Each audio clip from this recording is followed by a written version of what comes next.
when they thought it was finna end. Thank y'all for riding with me. Where you know you forever locked in with your boy, Stories with V. At this time, family, y'all know what I need y'all to do for us. Like, share, comment, and I repeat, smash that subscribe button, y'all. We're on the road to 100K. If you are new to the platform, welcome. Make sure you hit that subscribe button, hit the like button, drop us a comment, man, letting us know where you tapping in from, and I appreciate you for being here. Other than that, kick back, relax, man. I got the rest of the show from here. AV Mob, let's get them, let's get them, let's get them. Let's go. Back at him again, man. Kicking it off for the top story number one. In this story right here, man, I'm taking you deep inside my city, and today I'm really tapping in on how things that I tell y'all about on this internet, man, it sadly ended up coming into reality. So boom, we got this situation going on in my city now. We don't know what the circumstances was or what was actually going on, but we gonna paint our picture right here. Boom. It's a school basketball game going on. Now, whatever the case is about the basketball game, something ended up going left. Now, mind you, this school right here, I believe is a high school. I don't want to say a middle school because that would make the situation 10 times worse. But it's a high school basketball game. Whatever the case may be, two people must get into an argument. Now, this is how fast things can transpire and how they can go from 0 to 110. So, boom. The family, everybody leave the basketball game, whatever the case may be. The family who is being targeted this night, they all pile in the car. You got Mama Love, you got Mom, and I believe two teenagers in the car, whatever the case may be. Boom. They pull off, they get to the red light. Now, when they get to the red light, they are literally the first car at the intersection. Now, two dudes, I don't know wherever they was parked at. They might have been parked 2-3 blocks away from the school. They might have had somebody trailing the car. Whatever the case may be, whole time they pops out the car. They start walking. Now, mind you, this is happening in the middle of the night, but it's in the middle of everybody. Everybody can see this. You are literally in the middle of a traffic intersection. Boom. Two little dudes jump out. They start walking towards the car. They masked up. They literally walks to the window, damn near tap on the window with the weapons. I don't know why. I don't even believe the lady rolled down the windows. I do not know why she didn't just speed off. Because you can tell what type time the little dudes was on the whole time. One of the guys come off the hip. He starts dumping into the car, striking everybody in the car, all three people. Boom, boom, boom, boom, boom. He go ahead and let off. Now, everybody that's in traffic, you got everybody that's scared. They start trying to get away from there. Or they just stand still because they are in total complete shock whole time. The two little dudes that just did it, they breaks off, run back to the car, getting away. Still tell us they at large. But that's just so crazy, yo, how that fast something can happen. A basketball game, a school basketball game, and a petty argument, maybe, we just gonna say a petty argument or whatever the situation was, man. It wasn't serious enough for you to catch them people at traffic like that and do them like that, man. This is a real life situation took place in my city. This is why I tell y'all, man, don't get involved in the street life and always stay on 10 toes, man. Always keep your eyes and your ears open, man. And keep your mouth closed, mind your business. So with that being said, story number 2. Now, man, jumping into story number 2, another wicked and wild situation, man, real life. So we got this area in my city now. This area right here is kind of like a mixture between, you got the fancy tourist type of attraction type area, then probably 2-3 minutes away in walking distance, you got probably one of the worst drug epidemic blocks that you can have, or just neighborhoods in general. So, boom. Situation must transpire between two teenage females for real. They must get into a little altercation because both of them is actively ripping and running in the streets, and they both actively dating street dudes for real. So, boom, situation must transpire between the four of them whole time. It get a little out of control. Now, one day, one of the females get caught lacking. She's on her way to her boyfriend's house. The other female see her. They get into a slight brawl. The female take the phone. She steal the other female phone. For whatever reason it may be, I guess she wanted to go through the phone and see if she was in communications with her boyfriend. I believe that's what this whole thing is about. They don't like each other because they boyfriends is cheating, whatever the case may be. Boom.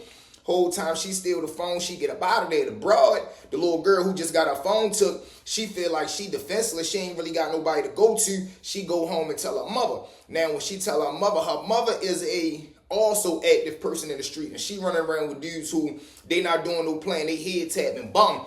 Whole time she say, all right, that's the best. Say less. Where do you know where the people that did this to you, do you know where they hang at? Now, this brings us back full circle to the neighborhood that I told y'all, because you got to remember, half of it is the tourist side and the other half is the jungle side. So, boom, whole time the mother called two or three of her male friends. They pull up on her, pick her up. They shoot down to the little neighborhood that I'm talking about. Boom.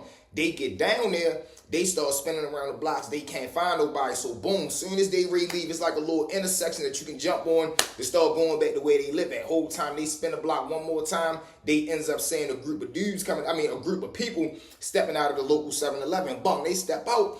The little girl in the car like, shit, that's them right there. That's them right there. They say, all right, that's a bet. The mother direct the driver of the car to pull right there and like park. Boom.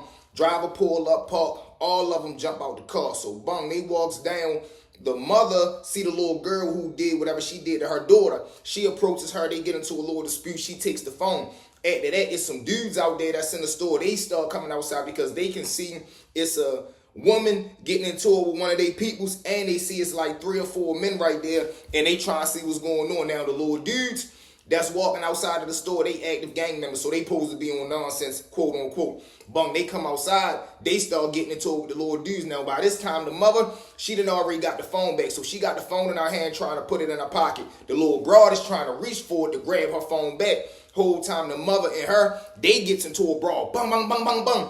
They start brawling the whole time. Some of the dudes try to jump into it just to break the situation up. One of the little guys right there come up out the hit man, back up, everybody back the fuck up. Now everybody start backing up towards the store. One of the little dudes though, he move or he pump fake like he got something on him or like he ready to come out the hip. He makes the little he makes the dude with the weapon in his hand nervous whole time. He let off 3 joints. Bang, bang, bang. He ends up striking the dude point blank range. Boom. He falls into the door. He ends up sliding down to the ground. The mother and the 3 dudes also with the daughter right there, they jump inside the van, they get up out of there. Now, this is where it get tricky because I even learned this today. Boom, they gets up out of there. Now, they jump back. Like I told y'all, you could jump on the highway, the little intersection going back to their home. They leaves now. They got caught from a CC camera. They got caught from the camera that was already down there on the pole. So they already got visuals, but it get deeper than that. When they jump on the highway and they hit it back home, I never knew the police got something like a car monitor type camera, some shit like that. The way as though the camera will read your car, and as long as they catch the plates. Now I know the police can read your plates if they driving behind you, but I'm talking about the camera is able to like sense what type of vehicle it is, and as long as they can catch a couple of numbers off your tag, they are able to identify the character or owner of the car. Boom. They identify that. They identify where the people ordered the car from. They ordered the car from a rental car spot. Police ends up going down the rental car spot. They get video footage of the mother and one of the dudes coming in there renting the van. So boom. Now they take that video with the video of the crime that they got. So now boom, they got the video from the car rental spot. This is identification. They match that video with the video they got of the incident that happened in the neighborhood, and they get they able to get a hit on the mother. So now they put a warrant out for the mother. Now the dude who ended up doing what he did, he had a mask on, trench coat, and he had a hood over his head, so he wasn't able to be identified. But how he get caught up is once the police go down the rental car spot and they get the little video footage, they ends up getting the car. Now, when they get the car back from the rental car spot, they send it through forensic. They able to get a set of 4 fingerprints. The mother, 2 of the dudes, and the daughter. So now they ends up putting warrants out on all of them. The mother, she on the run. The daughter end up getting grabbed up, but she don't tell nothing. Boom. And the 2 dudes, they still at large till this day. But Wicked and Wild situation, and Shorty who got hit in front of the store, he ends up pulling through. Thank God he was in an area, like I told you, it was half a tourist type of site. So, you know, it was police always around there. People was able to get him help, and he was close to the hospital. So he ended up getting down there, getting the proper support that he need, and he ended up pulling through. But another Wicked and Wild situation, man, all over some nonsense. All over some petty nonsense, man. But with that being said, let's jump into story number 3. Now, mob, story number 3, man. Wicked and wild one, but probably one of the most heartfelt things that I came across. So, boom. Whole time we got this family now. Mom, dad, daughter, and a son. They move from the urban community. They move from the hood. They kind of make an upgrade for real. They ends up moving to a more suburban neighborhood. So they think. So now when they get around there, it's this thing going on in the suburbs the way as though suburb kids want to act like they come from the trenches. And sometimes they do it so much that they end up overdoing it. Meaning they got a point to prove. So they going way out of their way initiating violence and BS. So boom. Whole time the family moved to this new town for real, little small town. Boom. They ends up moving to Groove and they there for about a year. The son, he ends up linking with some of his homeboys. Now, his homeboys, they not active in the street at all. They all square, cool, laid back, play the game, cameraman, want to play sports, whatever the case may be. Now, it's a gang set growing around in this little neighborhood for real. So, boom. And they on some type of like get down or lay down type time, meaning if you're not rocking with us, you going to be a target to us. So, boom. Whole time, one day, the son, two of his homeboys, they walking back from school. Carl pulling down the street, roll the window down, asking what set they rep. Whole time, all three of the fellas say, man, no, we ain't into that, man. We just cool and walking home from school. We don't do none of that gang stuff. Whole time, the little dudes in the car like, man, what y'all mean, man? What set y'all from? What side of town y'all from? The little dude telling, man, listen, I'm telling you, we don't know anything about a side of town. We live in this neighborhood, though. We don't rep anything. Whole time, the little dude, though, like, he just want to really push that envelope for real. He hangs out the window with that situation, man, and fucking let off. Bum, bum, bum, bum, bum. He ends up letting off probably like 5-6 rounds. He ends up hitting the son. The other 4 homeboys, 3 homeboys, they break out. They ends up running home. They can see that they homeboy just got hit. They ends up going to the first house that they see, banging and knocking on the door, man, calling for help. Ambulance rush right there. He gets rushed down the hospital, but he don't pull through, man. So, boom, the police ends up, they come holler at the mama love, let everybody know what the situation is. Now it's like, they trying to find the person that did it. Can't nobody find out what's going on. Whole time, his sister, she step up to the plate. She starts to do her own investigation in the streets. Whole time, word come back on the guy who it was. Now, she got so much heart and so much love for her brother. She actually calls the dude. Now, she called the dude somehow, some way, but she don't call on no gangster type time. I believe they got acquainted as far as like wanting to go out on a date or something like that. She started flirting with the little dude. They gets locked in. They supposed to go on their first date. Now, she already then identified this the dude that supposed to have did that to her brother. They go out on a date, goes to the restaurant. As they are on their way back home to the restaurant, she put that crib, she go in and one him. Boom, boom. She hit him 2 times, head tap him. He falls right down the wheel. She gets out his car, runs to her car, get in her car, get up out of there. She gets back home, park in front of the house, break down crying in tears in front of the car, and guess what the last thing she did, y'all?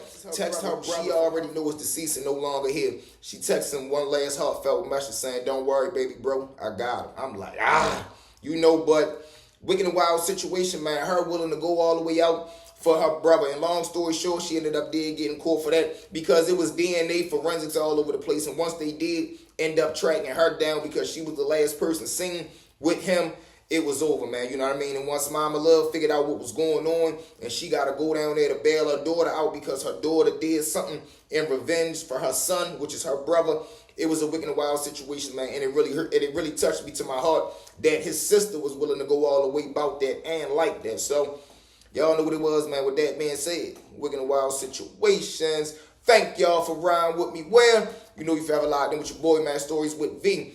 At this time, V-Mob family, hit that like button. Hit that share button. Drop us a comment. And make sure you hit that subscribe button, man. Locking in with one of the realest and fastest growing platforms on YouTube, man.